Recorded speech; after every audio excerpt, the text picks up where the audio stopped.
आज 28 फरवरी 2023 है। आज के दिन सीवी रमन को रमन इफ़ेक्ट के लिए नोबेल प्राइज़ मिला था। भारत में साइंस फैलनी चाहिए थी, लेकिन वो नहीं फैली। हम चारों तरफ देखते हैं कि जो भारत के लोगों की जो वैज्ञानिक सोच बननी चाहिए थी वो नहीं बनी, क्योंकि भारत की सरकारों ने संविधान के आर्टिकल 51A जो कि साइंटिफिक टेम्पर पैदा करने की बात करता है, उसके आधार पर यहाँ काम नहीं किया और यहाँ पर संविधान को सही ढंग से लागू नहीं किया, और इसीलिए भारत के अंदर जो है विज्ञान का बोलबाला नहीं हुआ। यहाँ पर संकीर्ण मानसिकता के तहत जो दकियानुसी जो धर्म है उनको फैलाते रहे और भारत के लोगों को अज्ञानी बनाते रहे। भारत के लोगों की जो हालत है आज एक किस्म से भैंस की तरह से है। जैसे भैंस काले रंग की है, गाय की तुलना में ज़्यादा मोटी है और ज़्यादा दूध देती है, ज़्यादा दही देती है, ज़्यादा घी देती है, लेकिन बावजूद उसको भैंस उसको कभी भी गाय की तरह से इज्जत नहीं मिलती है। जब भैंस को इज्जत नहीं मिलती है, इसी तरह से जो भारत का जो बहुसंख्यक जो समाज है, जो बहुजन समाज है, वो भैंस की तरह से है।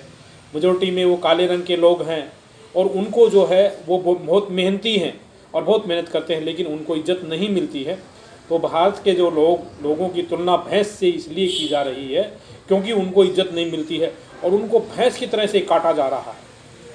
जैसे कि साउथ इंडिया के अंदर जो ब्राह्मण समाज के जो लोग हैं, जो सीवी रमन की बिरादरी के जो लोग हैं, वो भैंस को रिचुअल्स के रूप में काटते हैं। उसके लिए कोई प्रतिबंध नहीं है, क्योंकि भारत के अंदर जो है वो यहाँ कोई पशु तस्करी की बात नहीं करता, यहाँ गो तस्करी की बात होती है। तो जब इस देश के अंदर जो कर्णधार हैं, इस देश के अंदर जो शासक प्रशासक ऐसे लोग होंगे जो जानवरों के राज के नाम पर भी राजनीति करेंगे, तो वहाँ साइंस कहाँ फैलेगा। अगर भारत के अंदर साइंस फैला होता तो बहुसंख्यक जो लोग हैं वो यहाँ पर उनका प्रतिनिधित्व होता और उनकी हालत जो है वो अच्छी होती। हम आज भारत के अंदर देखते हैं कि भारत के अंदर ब्रेन ड्रेन है। गांव देहात से लोग शहरों के अंदर आ गए हैं और शहरों की शहरों की जो व्यवस्था है, कानून व्यवस्था, वो चौपट हो गई है। शहरों के अंदर इतना भीड़ भाड़ मार काट का माहौल बन गया है, जैसे कि रोड रेज के अंदर लोगों को मार डालते हैं, पार्किंग में लोगों को मार डालते हैं। और जब शाम को जब जा कर देखते हैं तो जो हाईवेज़ हैं उनके ऊपर जो ट्रैफिक चलता है वो ऐसे चींटी की तरह से धीरे धीरे ट्रैफिक चलता है कि गाड़ियाँ ख़राब हो जाती हैं। और ये हर रोज़ की कहानियाँ हैं। लेकिन जो यहाँ का जो सोशल मीडिया है या जो दूसरे जो चाटुकारिता के जो लोग हैं, जिसको यहाँ के जो लोग हैं गोदी मीडिया कहने लगे, वो क्यों नहीं बोलता है? क्यों नहीं बोलता है? क्योंकि यहाँ जो शासक प्रशासक लोग हैं वो चोर बिरादरी के हो गए हैं। उन्होंने ना तो स्वास्थ्य दिया है, ना उन्होंने शिक्षा दी है। जी, जैसे उदाहरण के तौर पर अभी जो देश की राजधानी दिल्ली के अंदर जो शिक्षा मंत्री थे, उनके पास 18 मंत्रालय थे, 18 मंत्रालय। जैसे कि और सारे बेईमान हो, एक दो आदमी ईमानदार हैं और सारे आदमी बेईमान हो। तो जो आदमी 18 मंत्रालयों के ऊपर अकेला बैठेगा तो वो देश के अंदर कैसी शिक्षा फैलाएगा? वही शराब मंत्री है, वही शिक्षा मंत्री है। तो कहने का मतलब ये है कि सबसे ईमानदार आदमी जब ऐसे निकलेंगे तो बाकी लोग कैसे होंगे? इस देश के अंदर जो शिक्षा मंत्री को ये नहीं जो शिक्षा मंत्री को या दूसरे लोगों को ये नहीं दिखाई देता कि भाई भारत के अंदर जो यहाँ अंग्रेज़ों ने जो अस्पताल बनाए वो विशालकाय अस्पताल बनाए हैं। जाकर के देखना कि सफदरजंग, विलिंगडन, लेडी हार्डिंग कैसे कितने बड़े बड़े अस्पताल है। उनकी तुलना के अंदर आज आधुनिक काल में झुग्गी जैसे अस्पताल बनाए हैं। जैसे कि झुग्गी को भी लोग साफ सुथरा करके अपने बड़े अस्पताल बना लेते हैं। उनका नाम दिया गया है मोहल्ला क्लिनिक। एक तरफ मोहल्ला क्लिनिक है, एक तरफ अंग्रेजों के बनाए हुए विशालकाय अस्पताल हैं। तो ईमानदार लोगों का ये हाल होगा तो साइंस कहाँ फैलेगी? इस देश के अंदर साइंस फैलाने वाले लोग गाय, गोबर और गणेश की बात करते हैं और वो लोग इस देश के अंदर साइंस की बात करने लगे हैं। आज टेक्नोलॉजी आगे बढ़ रही है। आज टेक्नोलॉजी के आधार पर काम होना चाहिए, कंप्यूटर से काम होना चाहिए, आज ऑनलाइन काम होना चाहिए। लेकिन इसका मिसयूज़ कौन कर रहा है? इसका मिसयूज़ यही कर रहे हैं, क्योंकि जो इसको चलाते तो यही सातिर जो आर्य जो लोग हैं वही लोग यहाँ पर ये इसको चलाने वाले लोग हैं। तो यहाँ की जो ट्रांसफ़र पॉलिसी करने वाले लोग हैं या फिर यहाँ के जो दूसरी जो चीज़ें कंट्रोल करने वाले लोग हैं वो यही करने वाले लोग हैं। आज भी देख लो, कहीं भी पासपोर्ट बनवा के देख लो या फिर ड्राइविंग लाइसेंस बनवा के देख लो, कास्ट सर्टिफिकेट बनवा के देख लो, किस तरह इन्होंने दलाल और भड़वे तैयार किए हुए हैं कि वो इनको ये नेट को खुलने नहीं देते हैं कि भाई फलां डेट के फलां टाइम के अंदर ये चलेगा, तब जा कर के ये होगा। तो इन लोगों ने पूरा गंद फैलाया हुआ। भारत के अंदर साइंस को जानना बहुत ज़रूरी है कि किस तरह से जो चुटकी भर जो लोग हैं वो मज़े मार रहे हैं कि गीदड़ लूटे मजा और हाथी काटे सजा।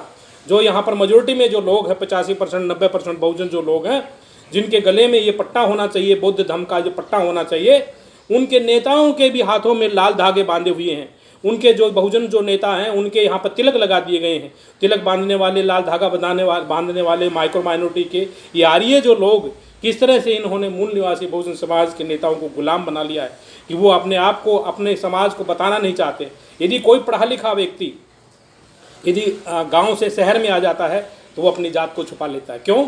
क्योंकि वो ये जो 10% जो लोग हैं इन्होंने उसको इतना भयभीत कर दिया है कि वो उसको कहते हैं कि आप तो यार गुप्ता जी लगते हैं, आप तो पंडित जी लगते हैं, आप चमार कहाँ लगते हैं। चमार मत कहना। मतलब कि इस देश के अंदर जो न्यायाधीश है, जो सुप्रीम कोर्ट और हाई कोर्ट में बैठे न्यायाधीश हैं, इनके मंत्री और सांसद हैं, वो भी घबराते हैं। वो सोचते हैं कि यदि आज एक आदमी ने चमार कहा है, वो अपने आप को चमार साहब कह रहा है, तो कल उसका पूरा समाज चमार साहब कहेगा, तो फिर ये कहाँ घुसेंगे? क्योंकि वो बराबरी वाले नहीं है। वो सोचते हैं कि भाई हमारी बरादरी के पीछे साहब लगे बस, और दूसरों की बरादरी के पीछे साहब नहीं लगे। तो ये सब लोगों को देखना जरूरी है कि इस देश के अंदर जाति के आधार पर सभी लोग समान हैं, और जो मेजोरिटी में जो लोग हैं वो सत्ता से बाहर हैं, और माइक्रो माइनॉरिटी में जो लोग सत्ता में मजे लूट रहे हैं। दो पार्टियां कल तक ये कहती थी कि भाई हमने मतलब कि विधानसभा में हमने इसको भी ईवीएम को हैक करके दिखा दिया है, उसने कितना फ्रॉड है। अब कहाँ है उनकी पोजीशन? अब कहाँ पर है वो लोग? वो लोग शांत हो गए हैं। कल तक कहते थे फलाने आदमी की दारू पियो, फलाने आदमी से विस्की लो, फलाने आदमी से रम लो, आज वही कह रहे एक नहीं दो लो। तो ये जो इनका जो चरित्र है ये और छाती ठोक के कहते हैं कि हम ईमानदार हैं। एक कहता है कि मेरे इतने बड़े की छाती है, लेकिन जब उससे बैलेट की बात करते हैं तो उसकी छाती वाती कहीं गायब हो जाती है। तो इस देश के अंदर जो चोर मानसिकता के जो लुटेरे बदमाश जो लोग हैं, उनको ये देखना है कि कैसे साइंस का इस्तेमाल करते हैं कि चुटकी भर जो लोग हैं इस देश की शासन सत्ता में बैठ जाते हैं। इस देश की हुक्मरान की कुर्सी पे एक लोग ये बैठ गए हैं, तो इनके ऊपर कैसे इनके साइंस काम कर रही है, और दूसरे जो मेजोरिटी में जो लोग हैं उनकी साइंस कैसे काम नहीं कर रही है।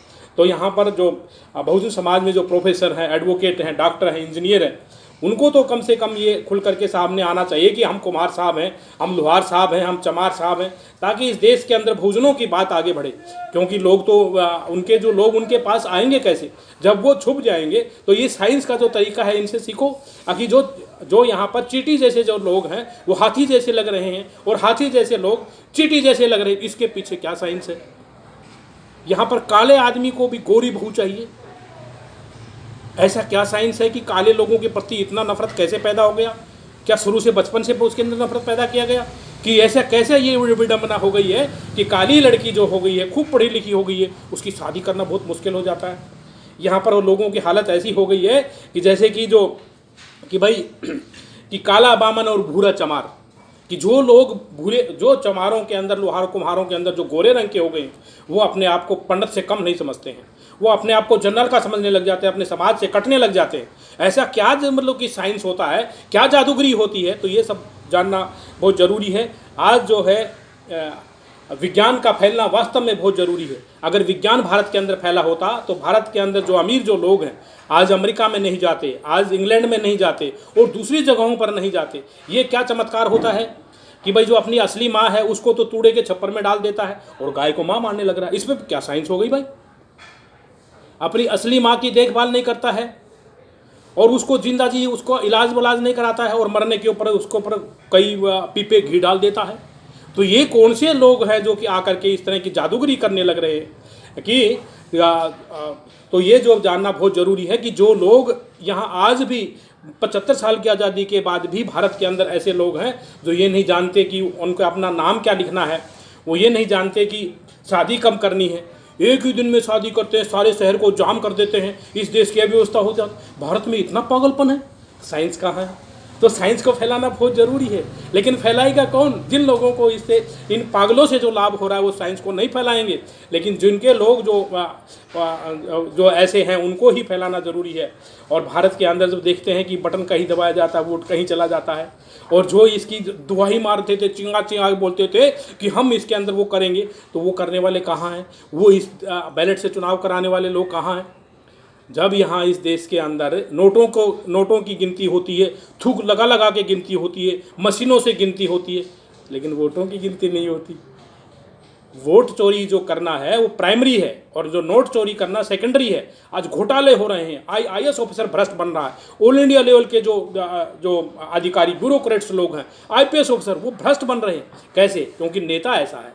जब नेता चोर माननीय काशीराम जी कहते थे कि जब भाई नेता बिकने लगेगा, जब नेता बिकने लगेगा तो समाज भी बिकने लगेगा, जब समाज बिकने लगेगा तो नेता भी बिकाऊ बनेगा। तो मैंने समाज को न बिकने वाला तैयार करना है। माननीय काशीराम जी कहते थे जब समाज न बिकने वाला तैयार होगा तो यहाँ का जो नेता भी वो ईमानदार और न बिकने वाला होगा। तो इन सब बातों को ध्यान में रखते हुए भारत के अंदर साइंटिफिक तरीके से भारत के अंदर वैज्ञानिक सोच पैदा करनी है, और भारत के लोगों को साइंटिफिक फर्वर वाला बनाना है। उनके अंदर तर्क बुद्धि विवेक शक्ति तैयार हो, वो अपनी माँ को माँ माने, तो किसी पशु को माँ नहीं माने, किसी अरे गहरे न थुकहरे के बहकाव में ना करके किसी अपने भाई का मर्डर ना करे, यहाँ पर शांति रखे। ये जो संस्कृति है ये सनातन संस्कृति है, बहुजनों की संस्कृति है, जिसके अंदर प्यार प्रेम और भाईचारा, बहुजन हिताय और बहुजन सुखाय की संस्कृति है। वहाँ पर सभी लोगों को नागरिक माना जाए, सब लोगों को यहाँ वोटिंग में हिस्सा लेने दिया जाए, और यही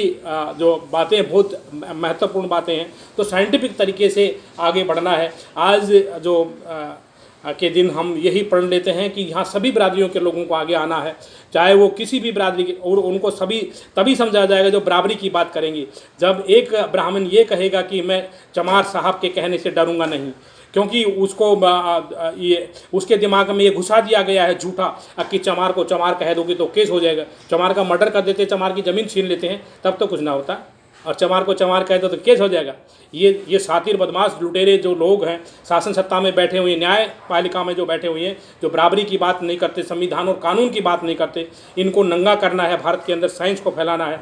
इसी के साथ मैं आप सबका साधुवाद करता हूँ। मैंने आपका काफ़ी समय लिया है।